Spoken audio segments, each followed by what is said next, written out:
बिस्मिल्लाहिर्रहमानिर्रहीम। उम्मीद करता हूँ तमाम स्टूडेंट खैरियत से होंगे। आज हमने चैप्टर नंबर 2 स्टार्ट करना है मैथमेटिक्स का, तो वो है रेशनल नंबर। तो सबसे पहले आपको पता होना चाहिए कि रेशनल नंबर होते कौन से हैं। तो डेफिनेशन है रेशनल नंबर की, number which can be represented in the form of p and q where p and q are integers and q is not equal to 0 is a rational number. ठीक है, तो ये एक ऐसे integers होते हैं जिनको हम पहले फ्रैक्शंस की फॉर्म में लिख सकते हैं पी एंड क्यू के फॉर्म। ठीक है, और सेकंड है कंडीशन कि पी एंड क्यू हो वो कोई भी इंटीजर हो सकते हैं, चाहे पॉजिटिव इंटीजर हो और चाहे नेगेटिव इंटीजर हो। और इसकी थर्ड कंडीशन क्या है कि q is not equal to 0। तो इस टाइप के जो इंटीजर्स बनेंगे उनको हम क्या बोलेंगे, रेशनल नंबर। ठीक है, तो जब भी आप रेशनल नंबर्स आपके माइंड में आए तो आपके माइंड में 3 कंडीशन आनी चाहिए। सबसे पहली कंडीशन क्या है कि उसको हम फ्रैक्शन की फॉर्म में लिख सकते हैं यानी पी एंड क्यू में, और दूसरी ये है कि पी एंड क्यू कोई भी इंटीजर हो सकते हैं, और थर्ड क्या है कि q is not equal to 0, तो उसको हम बोलते हैं रेशनल नंबर बोलते हैं। Rational number is represented by Q, इसको हम क्यू से रिप्रेजेंट करते हैं। अगर हम इसको सेट की फॉर्म में लिखना चाहें तो क्यू हम इक्वल होगा, कर्ली ब्रैकेट स्टार्ट करेंगे, और ये इस तरह नेगेटिव इंटीजर से स्टार्ट होता हो तो वो -1 तक आया, फिर -1/3 -1/4 0, और इस तरह 1/4 1/3 1/2 और 1, इस तरह up to 100। Natural number, whole number and integer और all include in rational number. ठीक है, तो रेशनल नंबर के अंदर नेचुरल नंबर्स भी आ जाते हैं, होल नंबर्स भी आ जाते हैं और इंटीजर्स भी आ जाते हैं। ठीक है, पॉजिटिव इंटीजर भी आ जाते हैं और नेगेटिव इंटीजर्स भी आ जाते हैं। तो इन तीनों का अगर हम सम करें तो हमारे पास क्या बनता है, रेशनल नंबर्स बनता है। अब हम एग्जाम्पल सॉल्व करें। सबसे पहले -3 × 2 डिवाइडेड बाय -25 -18, क्या ये रेशनल नंबर होगा या नहीं होगा। ठीक है, तो सबसे पहले इसको हम नोमिनेटर सॉल्व करेंगे। तो नोमिनेटर में हमारे पास क्या है, -3 × 2, तो -3 × -2 करेंगे तो हमारा -6 आंसर आ जाएगा। फिर इसका हम डिनोमिनेटर सॉल्व करेंगे। डिनोमिनेटर में हमारे पास क्या होगा, 25 -18, तो हमारे पास क्या इक्वल है 7 के। तो इसको जो हम रिक्वायर्ड रेशनल नंबर है वो क्या बन जाएगा, -6/7। ठीक है, तो अब यहाँ पे देख लो कि ये एक तो आ गए, पहली कंडीशन फुलफिल हो गई कि इसको हमने फ्रैक्शन की फॉर्म में लिख लिया। सेकंड कंडीशन भी ये है कि इंटीजर्स हैं हमारे पास, और थर्ड कंडीशन क्या है कि ये जो हमारे पास डिनोमिनेटर है वो इक्वल टू 0 नहीं है, तो ये हमारे पास क्या है, ये एक रेशनल नंबर है। ठीक है, अब क्वेश्चन हमें गिवन है इस तरह डिफरेंट, हमने बताना है क्या ये रेशनल नंबर होंगे या नहीं होंगे। Which of the following are rational number. ठीक है, ये क्वेश्चन एक्सरसाइज 2 का पहला क्वेश्चन है। इसमें हमने बताना है कि इनमें से कौन से रेशनल नंबर हैं और कौन से रेशनल नंबर नहीं है। ठीक है, तो क्वेश्चन नंबर 1 है 3। तो अगर मैं यहाँ पे 3 को डिस्कस करूँ तो कोई भी इंटीजर्स हमारे गिवन हो तो उसका जो अगर फ्रैक्शन की फॉर्म में लिखें तो डिनोमिनेटर में हम उसको 1 पुट कर सकते हैं, यानी कि किसी भी डिजिट्स का, किसी भी इंटीजर्स का जो बटा होता है उसको हम 1 लिख सकते हैं। तो ये 3 है तो उसको हम 3/1 लिख सकते हैं। अगर 3/1 करेंगे तो इसमें हमारे पास तीनों कंडीशन फुलफिल हो गई। सबसे पहले कि इसको हम फ्रैक्शन की फॉर्म में लिख लिया, फिर दोनों इंटीजर्स भी आ गए, पॉजिटिव इंटीजर्स हैं, और थर्ड जो डिनोमिनेटर वो नॉट इक्वल टू 0 है, तो ये हमारे पास क्या होगा, एक रेशनल नंबर होगा। सेकंड भी रेशनल नंबर होगा। अब 3 है तो ये पहली कंडीशन फुलफिल हो गई कि ये पी एंड क्यू फॉर्म में आ गए। सेकंड कंडीशन की दोनों इंटीजर्स भी हैं, लेकिन थर्ड कंडीशन जो हमने रेशनल नंबर से मतलब पढ़ी थी कि q is not equal to 0, यानी डिनोमिनेटर में कभी भी हमारे पास 0 नहीं होना चाहिए। ठीक है, अब यहाँ पे हमारे पास क्या मौजूद है, 0 मौजूद है, तो इसलिए ये इंटीजर जो ये क्वेश्चन नंबर जो 3 होगा वो हमारे पास रेशनल नंबर नहीं होगा। ठीक है, इसे अगर 4 की बात करेंगे वो भी रेशनल नंबर होगा, लेकिन 5 रेशनल नंबर नहीं होगा। तो इन क्वेश्चंस के अंदर 1, 2 एंड 4 रेशनल नंबर्स हैं और बाकी रेशनल नंबर हमारे पास नहीं है।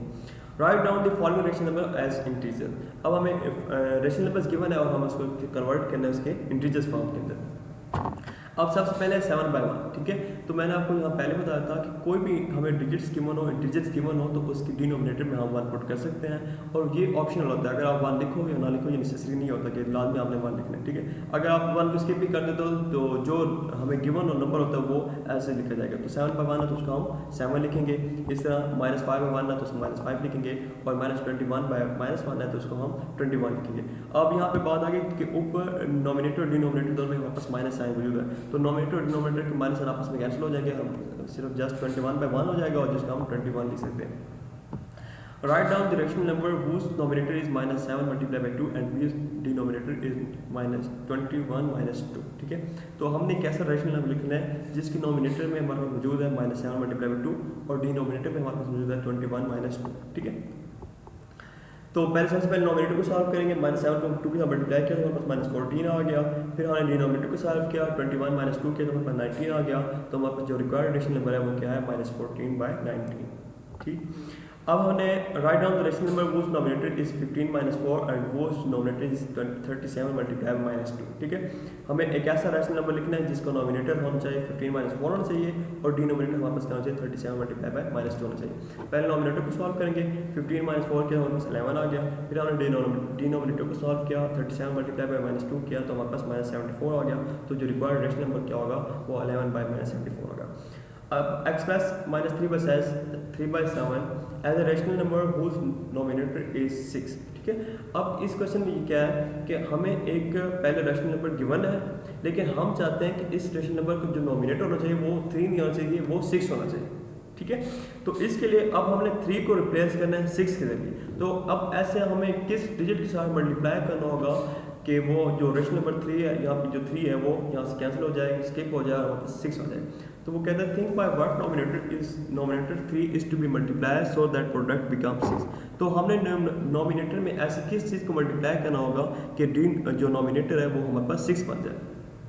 तो उसके लिए जब भी आपको इस टाइप के क्वेश्चन हो कि नॉमिनेटर गिवन हो लेकिन उसको हमें रिप्लेस करना हो किसी और नॉमिनेटर के साथ, तो हम क्या करेंगे कि जो नॉमिनेटर जो हमें रिक्वायर्ड होगा उसको आपस में डिवाइड कर देंगे जो गिवन जो हमारे पास पहले से मौजूद होगा। ठीक है, अब 6 डिवाइड बाई -3 किया तो हमारे पास -2 आ गया। तो अब हम मल्टीप्लाई करेंगे नॉमिनेटर और डिनोमिनेटर को 2 नंबर के साथ, -2 के साथ। तो -3 मल्टीप्लाई -2, सिमिलरली 7 मल्टीप्लाई -2 तो हमारे पास 6 मल्टीप्लाई डिवाइड बाई -14 ये हमारे पास रिक्वायर्ड रेशनल नंबर आ गया। ठीक है, तो 3/7 पहले था लेकिन हमें अब हमारे पास क्या आ गया 6/-14। तो जो हमें क्वेश्चन में गिवन था कि 6 हमें चाहिए तो हमने -2 के साथ मल्टीप्लाई करके हमें वो 6 गेन कर लिया। ठीक है, अब हमें इसी क्वेश्चन का सेकेंड पार्ट है कि अब हमें नॉमिनेटर के अंदर क्या चाहिए, हमें -15 चाहिए। ठीक है, और क्वेश्चन में क्या गिवन था -3/7। तो क्या करेंगे -15/-3 करेंगे तो हमारे पास 5 आ गया। तो अब हम 5 को मल्टीप्लाई करेंगे नॉमिनेटर के अंदर, जो रेशनल नंबर हमें गिवन था नॉमिनेटर और डिनोमिनेटर में हम 5 को मल्टीप्लाई कर देंगे। तो ये -3 मल्टीप्लाई 5, 7 मल्टीप्लाई 5 करेंगे तो -15/35। तो ये रिक्वायर्ड रेशनल नॉमिनेटर था वो हम जो क्वेश्चन के अंदर हमने गेन कर लिया। ठीक है, अब express -2/-5 as a rational number whose denominator is 5। ठीक है, पहले था कि कोई हमें रेशनल नंबर गिवन था उसका हम नॉमिनेटर हमें कोई और चाहिए था। अब हमें रेशनल नंबर गिवन है इसका हम डिनोमिनेटर चेंज करना चाहते हैं। ठीक है, तो सबसे पहले denominator of given rational number is -5 which is replace by 5। ठीक है, हमें गिवन क्या है -5 गिवन है और हम चाहते क्या है, हम 5 चाहते हैं रिप्लेस, उसको 5 के साथ रिप्लेस करना चाहते हैं। इसका भी सेम मेथड है, इसमें हम उस डिनोमिनेटर को जो रिक्वायर्ड डिनोमिनेटर होगा उसके साथ डिवाइड कर देंगे। 5 डिवाइड बाय -5 किया तो हमारे पास -1 आ गया। तो -1 के साथ मल्टीप्लाई करेंगे और डिवाइड भी करेंगे। ठीक है, नॉमिनेटर में हम -1 को मल्टीप्लाई करेंगे और डिनोमिनेटर में हम -1 के साथ मल्टीप्लाई करेंगे तो 2/5 आ जाएगा। ठीक है, इसका सेकंड पार्ट है कि हम अब डिनोमिनेटर के अंदर हमें 40 चाहिए और हमें गिवन क्या है -2/5 गिवन है। तो अगेन हम 40/-5 करेंगे, -8 आ गया तो -8 को नॉमिनेटर के साथ मल्टीप्लाई करेंगे और डिनोमिनेटर के साथ मल्टीप्लाई करेंगे। -2 मल्टीप्लाई -8 16 आ गया, -5 मल्टीप्लाई -8 हमारे पास 40 आ गया। ठीक है, तो ये हमारे पास जो रिक्वायर्ड डिनोमिनेटर था वो हमें गिवन हो गया। अब express the following rational number with positive denominator. अब हमें रेशनल नंबर गिवन है उसको हमने जो डिनोमिनेटर है वो नेगेटिव अगर इंटीजर्स गिवन है तो हमने इसको पॉजिटिव करना है। ठीक है, तो -5/2 था तो हम -1 के साथ मल्टीप्लाई करते हैं नॉमिनेटर में भी और डिनोमिनेटर में भी। तो क्योंकि ये रूल है मैथ का, जब माइनस मल्टीप्लाई माइनस करते हैं तो वो प्लस में चेंज हो जाता है। ठीक है, तो -5 मल्टीप्लाई -1 डिवाइड बाई -2 मल्टीप्लाई -1, तो ये हमारे पास क्या आ जाएगा 5/2 हो जाएगा। अब हमारा डिनोमिनेटर वो क्या हो गया प्लस में कन्वर्ट हो गया, पॉजिटिव इंटीजर हो गया, पहले नेगेटिव था अब हमारे पास इंटीजर आ गया। अगेन 9 डिवाइड बाई -5 है, दोबारा हम -1 को नॉमिनेटर के साथ मल्टीप्लाई करेंगे, डिनोमिनेटर के साथ मल्टीप्लाई करेंगे तो 9 मल्टीप्लाई -1 9 हो जाएगा और -5 मल्टीप्लाई बाई -1 हमारे पास +5 हो जाएगा। तो ये आज की एक्सरसाइज थी। इसके बाकी जितने भी क्वेश्चन रिमेनिंग है वो आपने खुद घर में सॉल्व करें।